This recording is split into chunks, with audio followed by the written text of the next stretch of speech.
para comprar e equipar as UTIs, o camarada desviando, sinceramente, eu me decepciono cada vez mais com certos setores da política do Brasil. Muito bem, João Herculano. Vamos aqui à participação popular. Temos perguntas aqui no nosso WhatsApp. Você também que está nos acompanhando, você pode perguntar através do nosso WhatsApp, é o 999 31 98 57. 999 31 98 57. Esse é o nosso número para você participar, ou através do Vivo também. Você quer ligar, quer participar, quer conversar também aqui com o Jovem Herculano, você pode ligar para o nosso Vivo e a gente coloca também você ao vivo pelo 981 31 20 16. 981 31 20 16. Vamos aqui a participação aqui de um ouvinte que está mandando mensagem aqui no nosso WhatsApp. Grande Felipe Rosal, a pergunta aqui é do Osmar Santelli. Pergunta aí para o Jovem Herculano o que ele pretende fazer a respeito da cultura em nossa cidade. Como eu sou músico, eu acredito muito na arte, na cultura.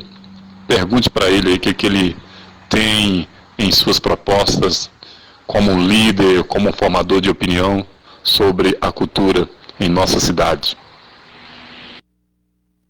Boa tarde ao nobre participante, Osmar. Obrigado aí por sua participação. São pautas interessantes, Osmar, que a gente precisa defender. O que nós vimos no nosso Brasil? O que nós vimos nos últimos anos? Milhões de reais sendo entregues para uma meia dúzia de artistas pela Lei Rouanet, e essa lei beneficiou a elite da cultura brasileira, onde milhões, ou vou até ir além, porque pela quantidade de anos, com certeza foram bilhões investidos de forma errada em setores da elite artística brasileira, e onde essas pessoas se beneficiaram muito com dinheiro público. E aí o que acontece? Essa cultura do Brasil avançou? Melhorou?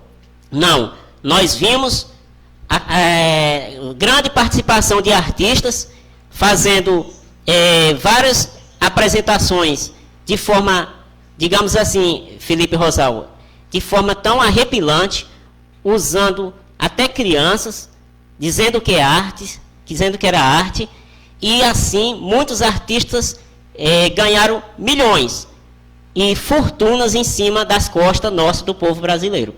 A cultura, eu acredito que não deve ser feito dessa forma. Nós temos a artística local, da cidade de Bom Jesus, da cidade de Redenção, que precisa ser enxergado com olhar mais, digamos assim, com aquele filtro mais do administrador, que no caso, viu, Osmar, eu estou colocando meu nome aqui diante da população de Bom Jesus como pré-candidato a vereador. Ainda não sou prefeito, certo? Mas tem coisas que o vereador pode cobrar do prefeito, das autoridades que serão eleitas, para intensificar, no caso, melhorar a questão do apoio à cultura local. E eu conheço o Osmar é um grande artista, ele realmente merece de apoio, merece de uma atenção do poder público.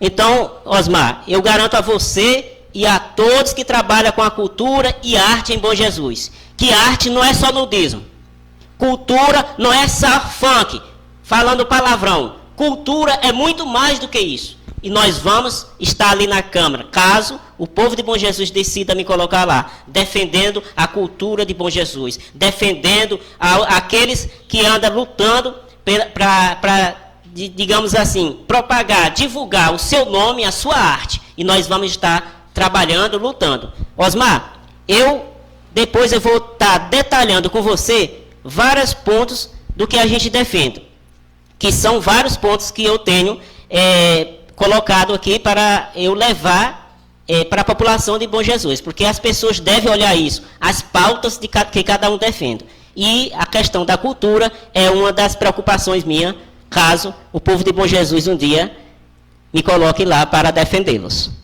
Ok, João Herculano, eu gostaria de a gente entrar em cadeia agora com a agência Rádio Web. A gente vai falar, depois eu gostaria que você comentasse essa matéria da agência Rádio Web, que tem parceria aqui com a Rádio Sarau FM de Bom Jesus, falando sobre a questão, vamos falar sobre o desemprego e também a questão do Bolsonaro ter ido até o STF falar com os ministros sobre essa questão da reabertura do comércio. E eu gostaria que você trouxesse a sua opinião nessa matéria que a gente vai ouvir agora. O presidente Jair Bolsonaro decidiu atravessar a Praça dos Três Poderes em Brasília a pé nesta quinta-feira, junto com um grupo de empresários e ministros, para uma reunião de última hora com o presidente do Supremo Tribunal Federal. O encontro com Dias Toffoli foi para defender a flexibilização das medidas restritivas de isolamento devido à pandemia de coronavírus, adotada por diversos governadores.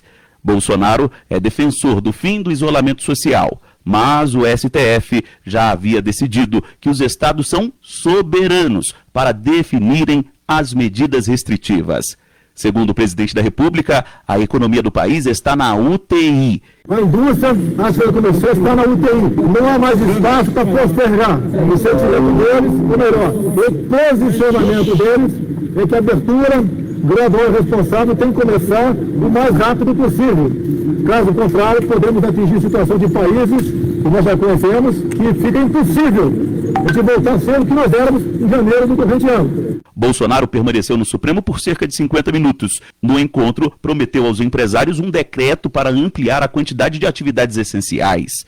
O ministro da Economia, Paulo Guedes, acompanhou o grupo e sustentou que a paralisação pode trazer reflexos na produção e para a sociedade. Então, um alerta que eles deram é muito importante, que é o seguinte: olha, embora haja proteção, o povo ainda tenha o dinheiro na mão, daqui a 30 dias pode ser que comece a faltar nas prateleiras, pode começar a faltar e desorganizar a produção brasileira. E aí você entrar em um sistema de não só de colapso econômico, mas de desorganização social. Segundo o STF, Dias Toffoli sugeriu a criação de um comitê para debater os temas da pandemia, mas alertou ao presidente da República e empresários que a Constituição deixa aos estados para definir as medidas restritivas.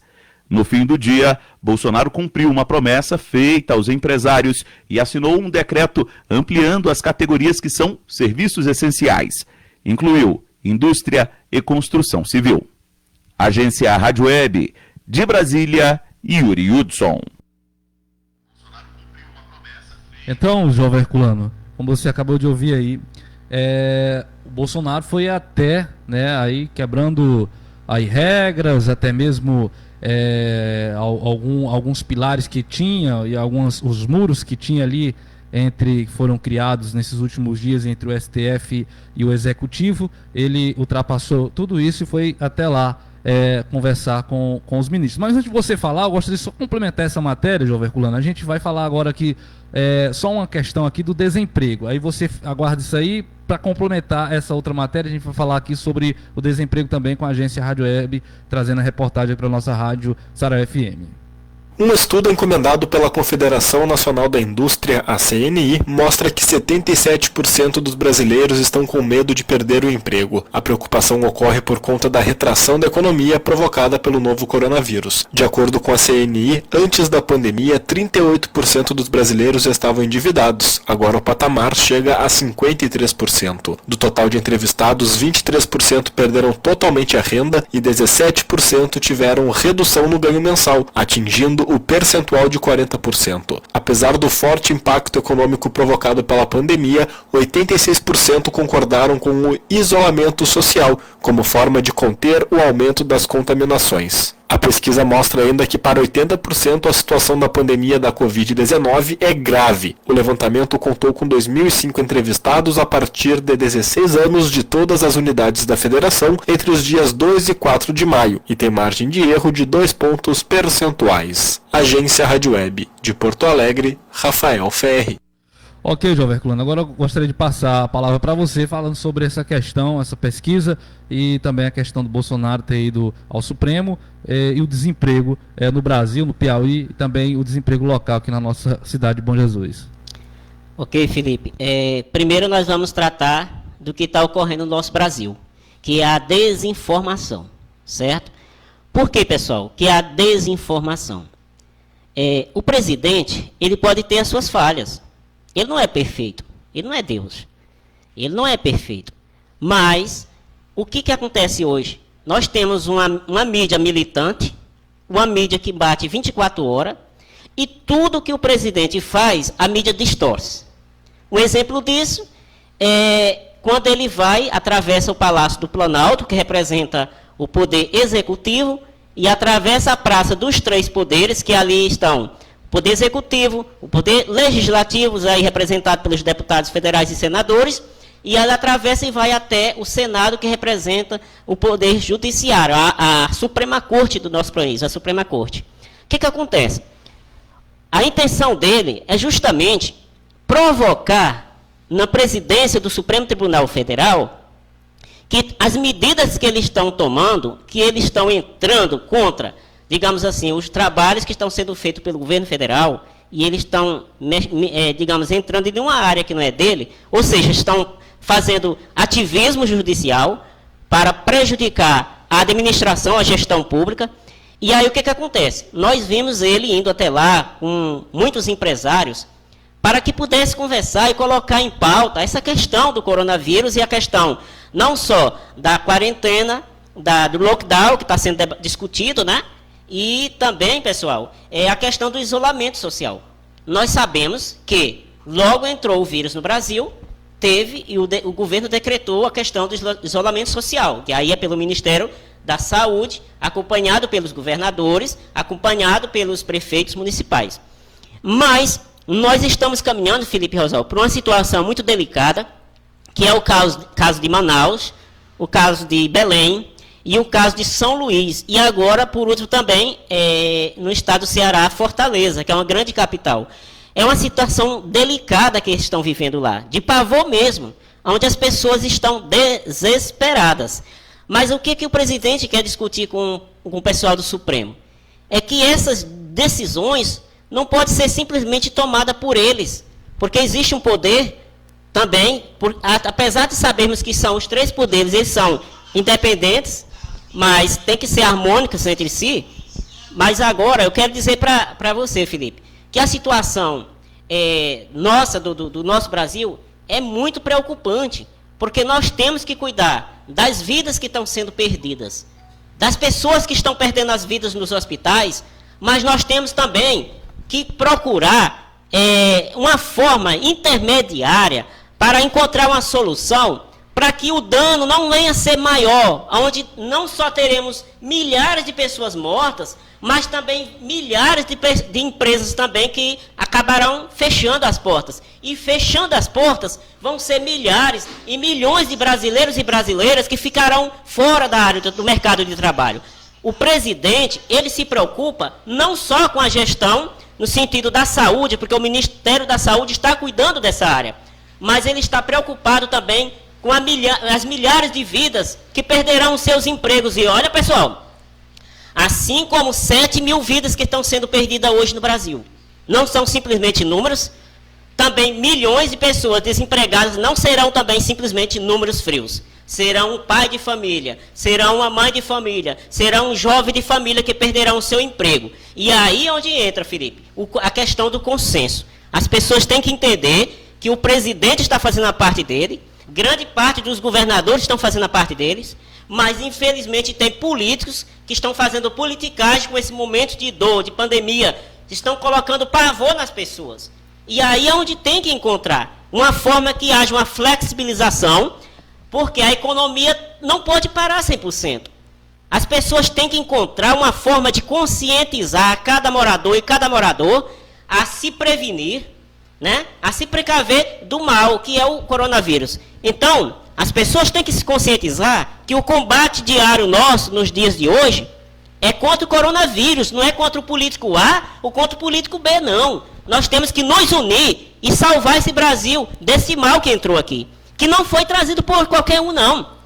Foi por brasileiros que estavam lá fora, na Europa, outros que vieram da China.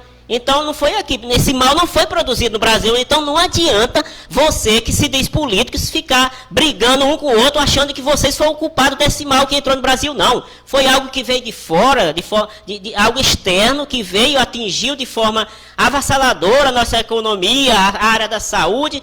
Então, atingiu toda a população do Brasil. Então as pessoas têm que estar preparadas. Só que esse pessoal do Supremo, eu penso assim, Felipe, que o pessoal do Supremo, eles brincam demais. Eles estão entrando numa área que não é deles. Você está entendendo?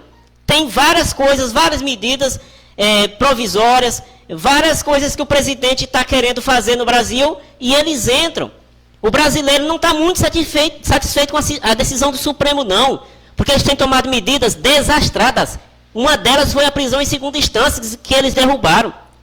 Quantos bandidos estão hoje aí? Matando um e outro aí, aproveitando a pandemia do coronavírus, que as pessoas estão recolhidas nas suas casas, eles estão indo assaltar, muitos que foram libertados, foram libertos pela questão que caiu a segunda instância, estão aí maltratando, matando vida. E outros piores do que esses bandidos que andam assaltando, roubando a galinha, assaltando o seu som. Tem pessoas que são piores que esse, que são do colarinho branco. Esses aí matam, não é só um, não, é milhões. Esse que precisava ficar preso e não sair mais lá para fazer o mal para nós, brasileiros. Mas o Supremo ele tem agido de forma, agindo de ativismo judicial para encarar o presidente. Só concluindo essa questão do raciocínio, há um pensador que diz o seguinte, Felipe, que um advogado, ele quer ser Deus. Um promotor, ele pensa que é Deus, mas o ministro do Supremo Tribunal Federal, ele tem certeza que é Deus. Então, as situações que eles estão tomando de conta no Brasil, querendo entrar onde não é a área deles, isso aí é preocupante. Nós precisamos todo mundo das mãos, poder judiciário, poder executivo e poder legislativo. Isto, tanto seja ele federal, estadual ou municipal. Só para complementar aí, tem participação popular aqui. As pessoas fazem perguntas, jovem, e a gente tem que falar, né? Apesar das perguntas ser um pouco discordando da sua opinião, mas tem um ouvinte aqui que está dizendo o seguinte: ele foi pressionar o STF, não levou nenhum projeto, totalmente desequilibrado e despreparado. Falando do presidente Bolsonaro, discordando da sua opinião ou querendo trazer alguma opinião também dela aqui, né? Então a gente tem que respeitar e a gente fala. E você que está nos ouvindo, a gente sempre gosta de frisar aqui que a nossa emissora de rádio ela é totalmente democrática. A gente não esconde a pergunta dos ouvintes, a gente fala realmente o que as pessoas pensam e a sua opinião ela é explanada aqui dentro do nosso debate, seja ele qual for. E a gente agradece a todos vocês pelo carinho da audiência. A gente pede desculpa um pouquinho porque a gente teve uma pequena interrupção na nossa transmissão do Facebook devido a uma queda da internet, mas a gente, que o sul do estado do Piauí sofre ainda com a internet ainda ruim aqui no nosso sul do estado, mas a gente já voltou à nossa transmissão aqui pelo Facebook. E agradeço a todos vocês também que estão ligados no rádio. Só falando aqui, jovem, 999-31-98-57, você pode continuar participando, 999-31-98-57. Você, com a palavra. Me permita eu discordar da ouvinte. O que nós temos hoje é uma distorção de tudo que o presidente faz. Você está entendendo? Se ele não se comunica com o Supremo ou com a Suprema Corte do Brasil, aí as pessoas dizem, ele está se afastando, ele não quer, esse homem não governa porque ele não tem comunicação com o Supremo.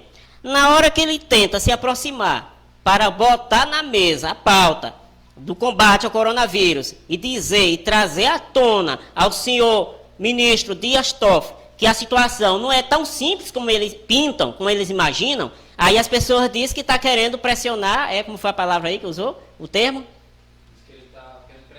Pressionar. Não é assim, não é pressão, coisa...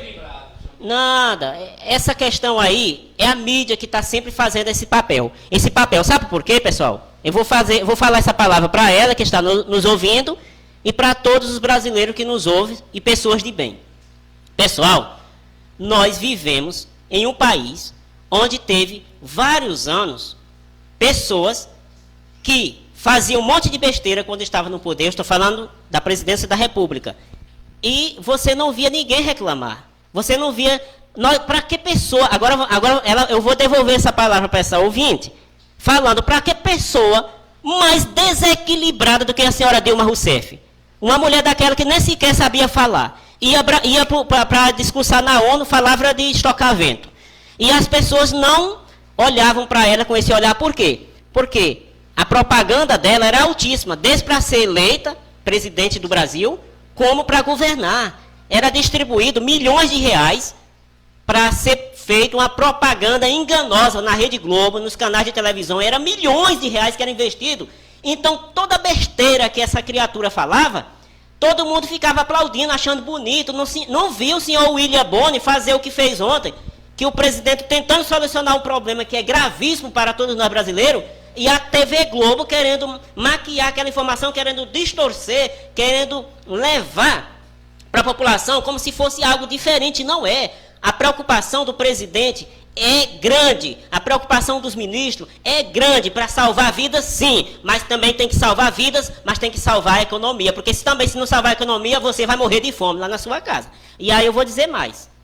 Eu estava ali no salão, cortando o cabelo, e tinha um rapaz lá falando, Herculano, jovem, no nosso Brasil, eu não sei o que está acontecendo. Ele falando, ele assiste o Jornal Nacional, que começa às 8h30 da noite, e ele disse que é só pau, só peia. E ele disse que agora está começando a assistir o Jornal da Band, que é às 10 horas da noite. E sabe o que é que ele falou, Felipe? Ele disse que parece que está vivendo em 2 Brasis. Por quê? Porque o Jornal Nacional, desde a primeira parte até a última, é peia, é taca. Tudo que o cara fala, não presta, não é ruim, é ruim. Se tenta dialogar com o Supremo, está sendo pressionado. Se tenta dialogar com o Congresso, está tendo o toma lá da cá. Mas, rapaz, que situação que estamos vivendo.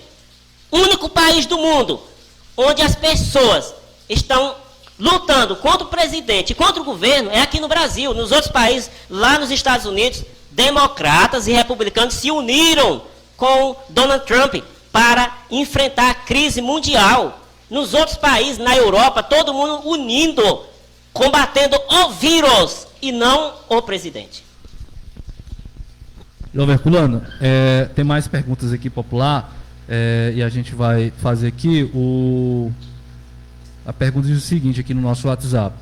A gente agradece o carinho de vocês, muita audiência aqui no Jornal da Cidade, e aqui o nosso ouvinte ele diz o seguinte: Felipe, pergunta aí para o jovem Herculano, ele como pré-candidato, quais seriam os projetos dele para a saúde da cidade de Bom Jesus? Aqui vem lá do nosso amigo Gabriel, né, que estudou aqui em Bom Jesus, na Universidade Federal do Piauí, e agora está fazendo mestrado em Araguaína, em Tocantins.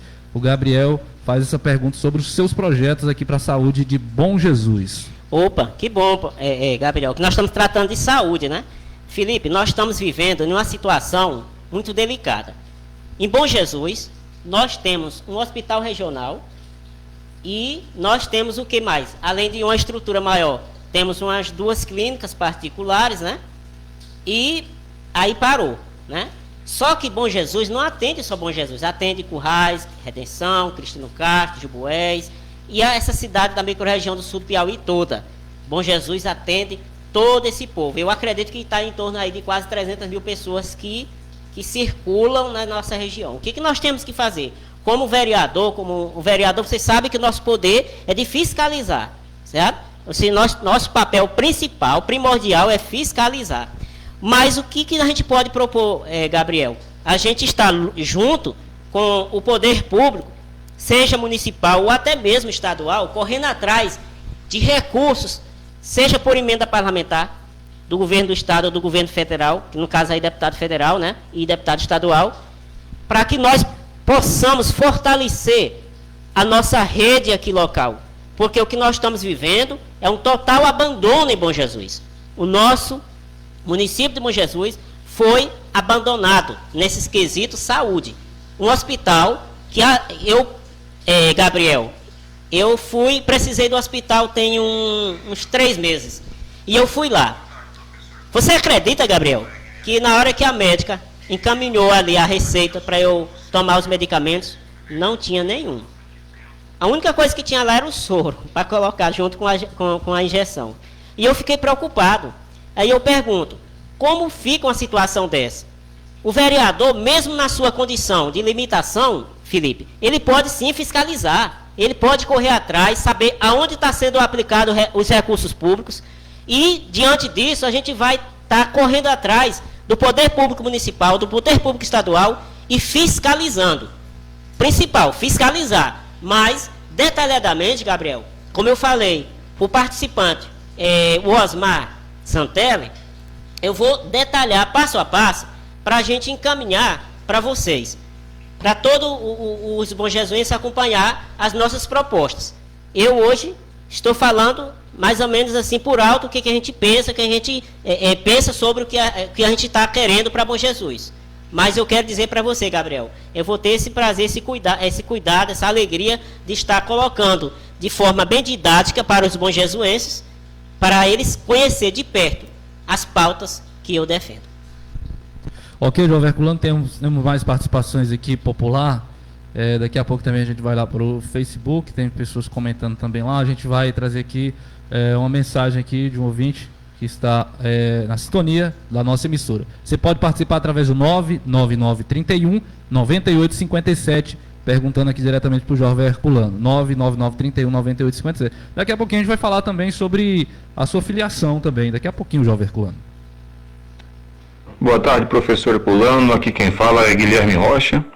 E gostaria de adiantar que já sou um dos seus admiradores, venho acompanhando já há bastante tempo o seu trabalho aqui na região de Bom Jesus, as suas matérias nas mídias locais, e gostaria muito de poder lhe ver no próximo ano fazendo parte do corpo legislativo e fortalecer uma política, ainda mais uma política de desenvolvimento, principalmente porque você já tem pautas importantes como a do conservadorismo, a defesa da família, da educação, e tenho certeza que você é uma das pessoas certas e que merece sim ocupar uma cadeira no legislativo, tá bom?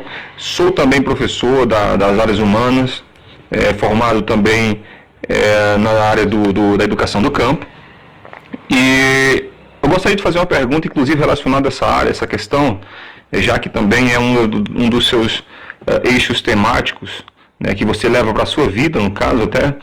Eu gostaria de saber qual é a sua opinião, o seu pensamento em relação ao fechamento das escolas do campo, que é um fato que tem acontecido com muita frequência nos últimos anos aqui na cidade de Bom Jesus. Tá bom? Gostaria de saber qual a sua opinião, uma possível solução, um olhar crítico para essa problemática. Tá? Desde já eu gostaria de dizer que eu admiro muito, e se Deus quiser você vai estar lá no Legislativo nos representando. Tá bom? Abraço, fica com Deus e estou aqui ligado na live. Então tá aí, João Herculano. Jovem, também tem mais uma participação popular aqui. De uma pessoa aqui que também mais uma vez discorda da sua opinião, e a gente não pode deixar de falar aqui. A gente vai falar, mas você quer responder logo, depois a gente volta para essa pergunta aqui. Vamos lá, fala logo aí a respeito dessa participação última aí, depois a gente vai para essa. Vai lá. Eu agradeço a participação do Guilherme, né? Guilherme, nosso município de Bom Jesus, nos últimos anos, isso aí foi até um tema da minha defesa, né? O que acontece? Nós tivemos o fechamento de várias escolas. Isto aí, por questão de justiça, não posso dizer que foi só nos governos anteriores. Nós tivemos, desde a administração do prefeito, ex-prefeito Alcindo, ele continuou ainda na administração atual, sobre a questão do fechamento das escolas do campo. Bom, eu tive um momento de conversa com a secretária municipal de educação, a professora Sidney. E ela deu os argumentos, né, que o município tem essa necessidade de fazer